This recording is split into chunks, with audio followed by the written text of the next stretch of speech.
அஸ்ஸலாமு அலைக்கும் வரஹ்மத்துல்லாஹி வபரகாத்துஹு. அன்பார்ந்த அனைத்து உறவுகளுக்கும் இனிய காலை வணக்கம். உங்கள் மீது சாந்தியும் சமாதானமும் உண்டாகட்டும்.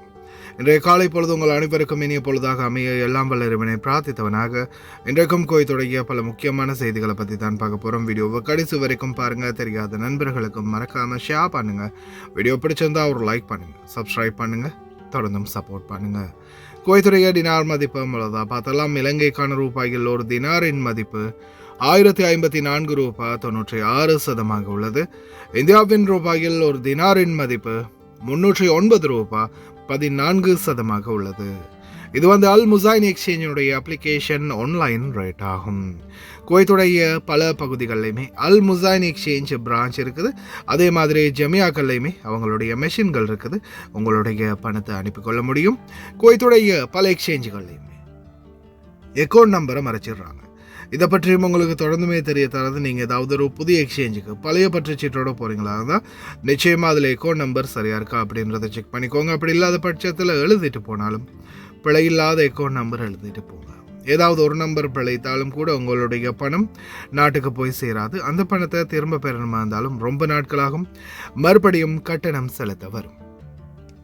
அதே போல் எக்ஸ்சேஞ்சுகளில் பணம் அனுப்பி முடித்ததும் மறக்காமல் பற்றுச்சீட்டை செக் பண்ணி பாருங்கள். எல்லா டீட்டெயில்ஸும் சரியாக இருக்குதான்னு. ஏன்னா நீங்கள் சரியான டீட்டெயில்ஸ் கொடுத்துருந்தாலும் கூட எக்ஸ்சேஞ்சில் வேலை பார்க்குறவங்க பிழப்படுறதுக்கும் வாய்ப்பு இருக்குது. அது மாதிரி பலருக்குமே நடந்திருக்குது. முடிந்த வரைக்கும் நீங்களும் உங்களுடைய கஷ்டப்பட்டு சம்பாதிக்கக்கூடிய பணத்தை நல்ல எக்ஸ்சேஞ்சுகள் மூலம் அனுப்புங்க. எங்கே அதிகமான ரேட் கொடுக்குறாங்க அப்படின்றது இருந்தாலும் மறக்காம கமாண்டில் மென்ஷன் பண்ணுங்கள். குவைத்துடைய தங்க விலையை பார்த்தலாம். 1 கிராம் 18 கேரட் தங்கத்தின் விலை 33 தினார் 765 ஃபில்ஸ். 1 கிராம் 21 கேரட் தங்கத்தின் விலை 39 தினார் 393 ஃபில்ஸ். 1 கிராம் 22 கேரட் தங்கத்தின் விலை 41 தினார் 283 ஃபில்ஸ். 1 கிராம் 24 கேரட் தங்கத்தின் விலை 45 தினார் 20 ஃபில்ஸ். பார்க்கலாம் அனைத்து செய்திகளையும். விரைவில் போர் நிறுத்த ஒப்பந்தங்களில் கைச்சாத்திடல் நடக்கும். டொனால்ட் ட்ரம்ப் அறிவிப்பு. நீ தொடர்ந்து இதே தான் அறிவிச்சிட்டு இருக்கிற. பாதிக்கப்படுறது நாங்கள் தான். விரைவில் ஈரானுடனான போர் ஒப்பந்த அமைதி பேச்சுவார்த்தையில் மீண்டும் கைச்சாத்திட மற்றும் இந்த பிரச்சனைகளுக்கு முடிவை கொண்டு வர தொடர்ந்தும் நாங்கள் முயற்சி செய்து வருவதாக அமெரிக்க அதிபர் டொனால்ட் ட்ரம்ப் தரப்பு கூறியுள்ளது. ஆனாலும் இன்னும் ஈரான் பக்கம் இருந்து எந்த ஒரு ரெஸ்பான்ஸுமே இல்லை. இப்போதைக்கு வரைக்கும் அவங்க இல்லை, நாங்கள் லெபனான் மற்றும் பலஸ்தீனு மீதான தாக்குதலை நிறுத்தினாதான் ஒப்பந்தத்துக்கு வருவோம் அப்படின்னு சொல்லியிருக்காங்க. பார்க்கலாம். அதே போல் தொடர்ந்தும் கண்டனங்கள் பல பக்கமும் தெரிவித்து வரக்கூடிய சூழல்ல உடனே ஐஆர்ஜிசி இதை நாங்கள் பண்ணலையா, இது நாங்கள் செய்யவே இல்லை, நாங்கள் ஏர்போர்ட்டை தாக்கவே இல்லை, எங்கள் ட்ரோனே இல்லை அப்படின்னு மறுப்பு தெரிவிச்சிருக்கிறாங்க. விழுந்த பாகங்களை வைத்து யாருடைய ட்ரோன் அப்படின்றதையும் கண்டுபிடிக்க முடியும். பார்க்கலாம் எதிர்வரும் நாட்களில். அதே மாதிரி பஹ்ரைன் இப்போ ரீசெண்டாக கூட ஒரு 15 பேரை கைது பண்ணியிருக்கிறாங்க. எல்லாமே ஐஆர்ஜிசிக்கு சப்போர்ட் பண்ணக்கூடிய ஒத்துழைப்பாளர்கள் அப்படின்ற தகவலை தான் வெளியிட்டிருக்கிறாங்க. சோஷியல் மீடியாக்கள் இந்த ப்ரொஃபைல் ஃபோட்டோ போடுறவங்களும் கவனம். 3 இலங்கையர்கள் இந்த குவைத் விமான நிலைய தாக்குதலில் பாதிக்கப்பட்டதாக தெரிவிச்சிருந்தாங்க. அதனை அடுத்து குவைத்துடைய தூதுவர், இலங்கைக்கான தூதுவர் சார் லக்ஷித ரத்நாயக்க அவர்கள் நேரடியாக சென்று பார்வையிட்டிருந்தார். பாதிக்கப்பட்டவர்களுடைய உடல்நிலை தற்போது ஓரளவு சீராகி வருவதாக தெரிவிச்சிருக்கிறாங்க. விரைவில் குணமடைய எங்களுடைய பிரார்த்தனைகள். அதே மாதிரி தான் இந்திய தூதரக தூதுவரும் நேரடியாக சென்று பார்வையிட்டிருந்தாங்க பாதிக்கப்பட்ட நோயாளிகளை. அதே போல் ஐயாத் அல் ஒத்தாய்பி, உண்மையிலே வேதனையான ஒரு விடயம். சிவில் ஏவியேஷனின் ஊழியரான ஐயாத் அல் ஒத்தாய்பியின் ஒரு காலை சத்திர சிகிச்சை மூலம் எடுக்க வேண்டிய நிலைமைக்கு ஆளாகியுள்ளது.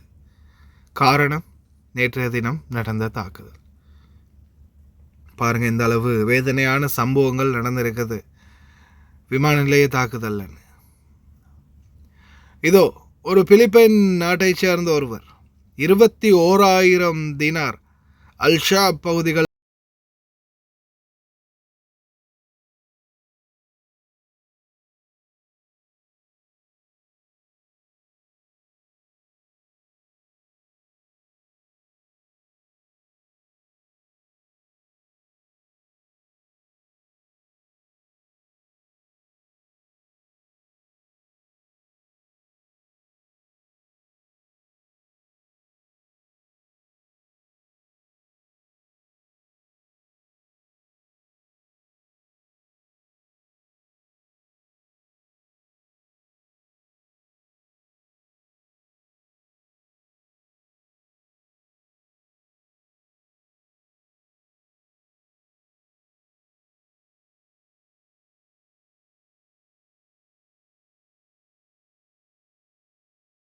இந்த நாடுகளில் சட்டப்படி வேலை செஞ்சுட்டு நாட்டுக்கு போய் சேர பாருங்க.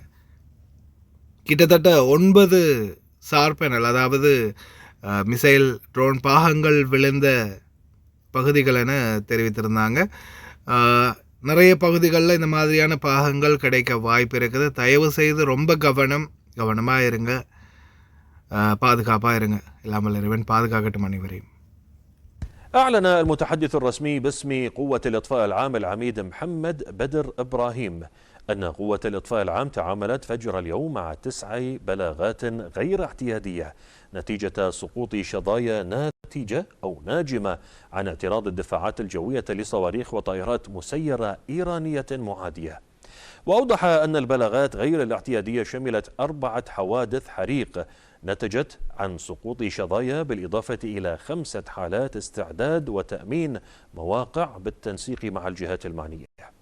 وأكد العميد محمد بدر ضرورة عدم تعامل المواطنين والمقيمين مع أي حرائق أو أجسام يشتبه بأنها ناتجة عن سقوط شظايا، مشددا على أهمية الإبلاغ الفوري عن مثل هذه الحالات عبر هاتف الطوارئ رقم 112 حفاظا على سلامتهم وتمكين الفرق المختصة من التعامل معها وفق الإجراءات المتبعة.